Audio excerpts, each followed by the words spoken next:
Last month I wrote about an extraordinary news special produced by station KOMO in Seattle. Provocatively titled "Seattle is Dying." The hour-long special argued that the homeless problem in the city was a disaster for residents thanks to policies that let people with addictions or mental problems live in a law-free zone on the city's streets. Reporter Eric Johnson, who wrote and narrated the special, posted it on his Facebook page, and it became a kind of community gathering space for thousands of Seattle residents who reacted strongly to what was in the piece. Most of those reactions were positive, i.e. agreeing that the city seemed to be experiencing a decline as a result of bad policies. I collected a couple dozen of the responses here. But while many people in Seattle were saying the special was onto something, some of the city's elites hired a PR firm to fight back. A writer and researcher named Christopher F. Rufo wrote about the effort for City Journal. Earlier this month, leaked documents revealed that a group of prominent nonprofits, the Bill and Melinda Gates Foundation, the Campion Advocacy Fund, the Rakes Foundation, and the Ballmer Group, hired a PR firm, Pyramid Communications, to conduct polling, create messaging, and disseminate the resulting content through a network of silent partners in academia, the press, government, and the nonprofit sector. The campaign, #SeattleForAll, is a case study in what writer James Lindsay calls idea laundering, creating misinformation and legitimizing it as objective truth through repetition and sympathetic media. James Lindsay is one of the academics who was involved in the expose of grievance studies journals. The message the PR campaign generated was intended to put a smiley face on the disturbing facts covered in the Seattle is Dying special. The key messages of the campaign include a number of misleading claims, including, Seattle is making progress to end homelessness, 1 in 4 people experiencing homelessness in our community struggle with drug or alcohol abuse, and 62% of Seattle voters believe we are not spending enough to address homelessness. All three contentions fail to meet basic scrutiny. Street homelessness has increased 131% over the past 5 years. King County's lawsuit against Purdue Pharma admits that a majority of the homeless population is addicted to or uses opioids, not 1 in 4. And 62% of Seattle voters agree to the statement "we are not spending enough" only when it is directly prefaced in the polling questionnaire by the phrase "other cities of the same size are spending 2 to 3 times the amount that Seattle is and are seeing significant reductions in homelessness," itself an unsubstantiated claim.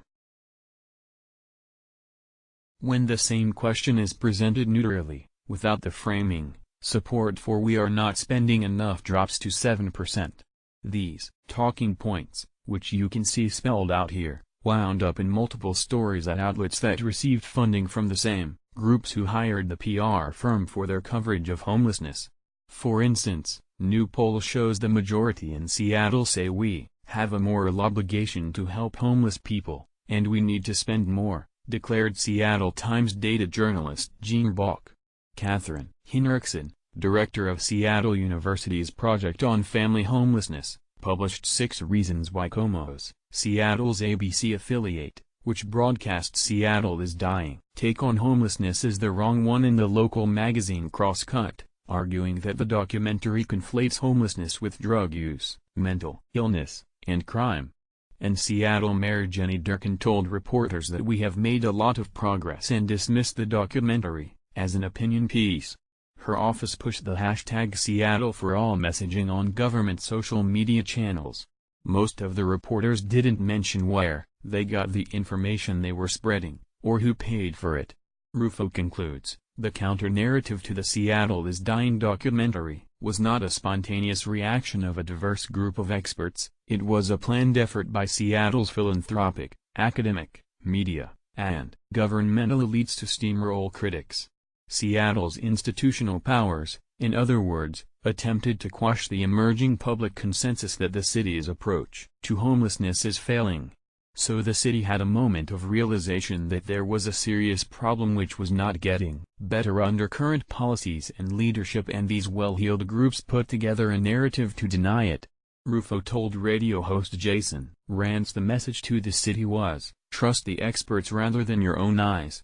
So there's kind of this insular world, and they're really highly attached to this worldview that what they're doing is working, that they are kind of bestowing their goodness upon the people of Seattle, and they felt like the Seattle is Dying documentary was such a devastating blow to their credibility. He continued, "Keep in mind these are folks who have essentially been in charge of homelessness policy for the past decade.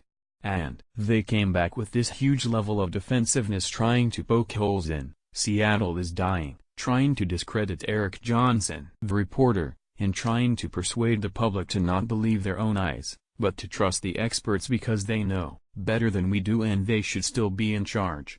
This doesn't seem very convincing, and I sort of doubt it's going to work if the actual situation on the streets continues to get worse." The Seattle is Dying special was, if nothing else, laying down a marker of sorts. Unless things improve from this point, people are going to point back to it as a reminder that the current policies haven't been working. At some point, there has to be a reckoning for the people promoting those policies.